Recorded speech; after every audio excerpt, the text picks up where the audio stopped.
when I'm a broadcaster for World Supercross, my job is to have a strong opinion. And what's good, I think, is that I'm getting better at not giving a shit if the athlete or the team or the situation, like, I'm paid for my opinion, whether anyone likes it or not, including the promoter, right? Yeah.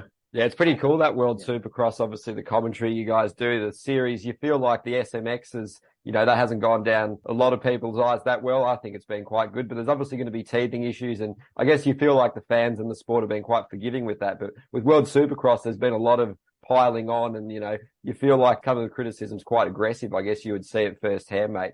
So I guess they need time. They're going to have issues like SMX has and like WSX has. And that's on such bigger scale, trying to take it to the world. And I guess it's really cool to see that they got someone like you on the commentary, mate. So tell us a little bit about that deal. And I guess it's a pretty hard thing to do because, like you said, you've got to get to a point where you don't give a shit because you're being a commentator. You need to be brave. You have convictions in what you're saying and make sort of hard, snappy calls at the heat of the moment, which you don't really have a lot of time to reflect on. And yeah, commentators deserve respect for getting out of their comfort zone. And I guess that's a place where you probably experienced a lot of growth too, mate. So just tell us a little bit about the World Supercross and just your broadcasting career as a whole, because it's pretty cool achievement what you've done with it all, mate. And you must be pretty proud of it, I guess, when you grab a second to look back. Yeah, I mean, when Ralph Shaheen and I first started doing Supercross in America, we kind of set a goal of doing 10 years together. If we could do 10 years, that'll be just amazing. I did 12, he did 15, because he started year before I did, and did some pro motocross in there for a lot of years and different bits and bobs. Some Grand Prix races, joined the broadcast with Paul Malin, Motocross of Nations, things like that. And now we've moved on to World Supercross. Obviously, there's been some things on the business side that have hindered the amount of races that we've done. And it's difficult for everyone because we're trying to get this new championship, get some momentum going. And there's a lot of comparisons between the racing in America and this new World Supercross Championship with Adam Bailey and Supercross Global and the team from Australia. And, there's been some hurdles, especially here lately, some things that everyone's going to have to work through. But just remember, going global is a much different challenge. And we've only done 3 races. Okay. Supercross in America started in 1974 and hasn't stopped. So it's pretty hard to not, you need to understand that this is a very new entity and a new product and a lot of moving parts to it that are much different, like the scale of this and how getting these races, promoted and done globally and all that is much, much different. And so, it's a bummer that we've lost some races this year again. But I believe in the product and what we're doing. In addition to that, everybody knows Ralph Shaheen and I are super close. We love working together. I mean, even if it wasn't calling Supercross or motocross races, if we were doing swamp buggies or tractor pulls or F1 or, lawnmower races, we would probably have a great time doing it. And then, of course, Kristen Beat, who is our eyes and ears, and she's our trackside reporter.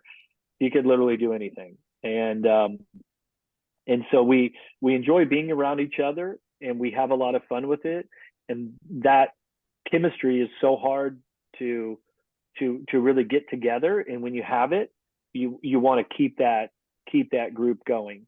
And not sure if you remember, but from the round 1 that we did in Birmingham, United Kingdom earlier this year, during our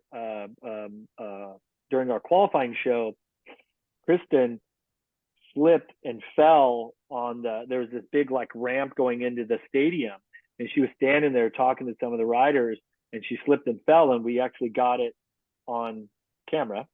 I think it was only one angle, and she was legitimately bruised up, like it hurt, like her hip was really sore. But we all, and Ralph's brilliant at this. He's the best to lead this, but the chemistry that we had together, we actually replayed it in the stadium and Ralph and I did commentary over it, and we all got a good laugh out of it, and she's a great sport about it. And it's that, because the serious stuff is going to be easy to come by, but then you have to have the entertainment value and the humor and some witty comments and things that put the listener or the viewer in that case like back on their heels a little bit. And then you have to give them the insight. You have to relay the energy and the excitement of what's happening inside of the stadium in this live event, along with all the data and things that come along with it, with results and what to look for and all that. And so when you put together a good team, you got to keep them together. And I feel really thankful that I'm a part of that team, because we do enjoy being around each other, and that hopefully translates into the broadcast and makes that entertainment value higher. Yeah, I guess also, are you happy with, the progress of World Supercross? There's definitely some strides being made. There's just announced that sort of change in the partnerships going on there, which they're people very heavy hitters in the soccer world, which we both know and love. So it'd be really interesting to see how it pans out, because they've got some really big plans, and they're kind of dudes that don't really fail in what they do, really ambitious people. And I guess having someone like Adam there he's really cool. Having recently done a podcast with him, just to love the passion of the guy. He's so motivated. Yep. And he knows all the stuff that wasn't right. And he's open to, suggestions, open to fixing it. And even from the rounds last year, he made changes from round 1, round 2 in that short amount of time. So a lot of respect for what he does. And, it must be just an absolute logistical nightmare organizing it all and getting it all done. But he knows the work is worth it to spread the word on Supercross, because there's so many, 70% of bikes are sold, I guess, outside of the year. So there's so much room for growth, isn't there, mate? So I guess it must be pretty cool to be on that journey with him and spread the sport internationally and just try to improve the product and get people into it, because that's a really key way to do it. Like we see with the soccer friendlies, all the big teams go to America and Asia, and they exploit these markets. Australia too. There's money to be made. There's, the sport to be grown. There's so many positives attached to it, isn't there, mate? And I guess you're pretty excited about it. Yeah, well, there's 70% of off-road motorcycles are sold outside of the U.S. Adam and I were having a conversation, and I said, "Hey, have you seen that Bernie Ecclestone documentary called Lucky?" The Bernie Ecclestone from F1. If people don't know about it, check it out. It's a documentary that he started working on during COVID. And you look at F1 now, and you're just like, this is just the biggest machine. It's just incredible. But if you take it back to the early days, they were going race to race. And Bernie's like, yeah, if people don't show up to the race this weekend, this thing's done. And then they started like self-promoting, like the race team started self-promoting. And then eventually the short answer is Bernie was the guy that had the vision and the passion and the cojones to say, okay, I'll take the risk on to promote this, and I'll do the organizing, and I'll take the risk. And without a deep belief in where the sport could grow and the passion for it and the business sense and all these things, F1 we wouldn't even be talking about it. But probably single-handedly was the point person that trusted that F1 had something greater to give to the world in motorsports and entertainment and automobile development and all these other aspects of it. And I guess time will tell if Adam is that guy for Dirtbug. So I believe that he is. And so, it's like I said, with the business side of things and the financial backing, some of those things changing, it's certainly not the perfect scenario that we all wanted this year. But the fact that we're going to take World Supercross to Abu Dhabi and race in the Middle East, and then back to Melbourne, which is a fantastic location, and then be able to build on that, and then be it back to work with in 2024 is something really, really exciting. I think, Ed, like in a podcast with Adam, when, he said like kind of made mistakes and stuff, I think that's what makes, in my eyes, how do you improve? You have to understand what you can improve on. So like when I think of the 12 years of mxvice, just looking back, I want to cringe at some of the mistakes I've made financially and some of the decisions I've taken. And, you know, and especially like getting to this last year. So I think it's that hindsight thing. If I only knew now what I knew sort of 3 years ago, and I could have got all that money back, what I've spent on bad decisions and different things and everything else. But I guess what Adam's got now is kind of he's got that knowledge of the last couple of years of what to do and what not to do. And like you say, he's got two very, very good partners who have got their finger on the pulse, are going to look to him who understands a business. They understand about investment. So I think now he's got possibly all the tools and made some of the mistakes and learned from them to know where to go going forward. So I think now WSX is going to be in a healthy place going forward because they've had those years.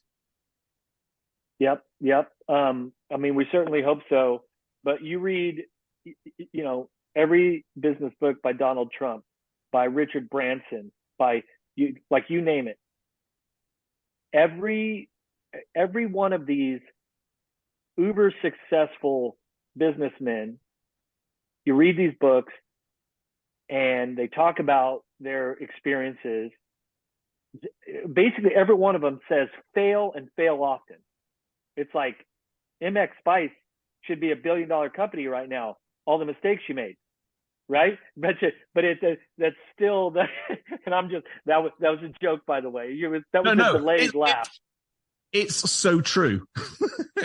Well, and so in what you have to get through your head, and I'm only relaying what I read and what I'm trying to learn, is that those mistakes are the education. Now, the failure is if you don't take that education, what you just learned, and then not repeat it or make the opposite decision to be successful. I don't know.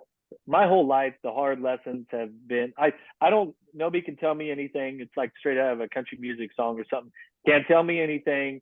I'm going to do it my way, and I'm going to fail, and I'm going to learn the lesson the hard way. Like I am, and and that's where like the parenting thing comes in. Like you got to let your kids fail, and those failures teach the hard lessons. You just hopefully it's not something so major that World Supercross goes under or you lose a leg or something. You know what I mean?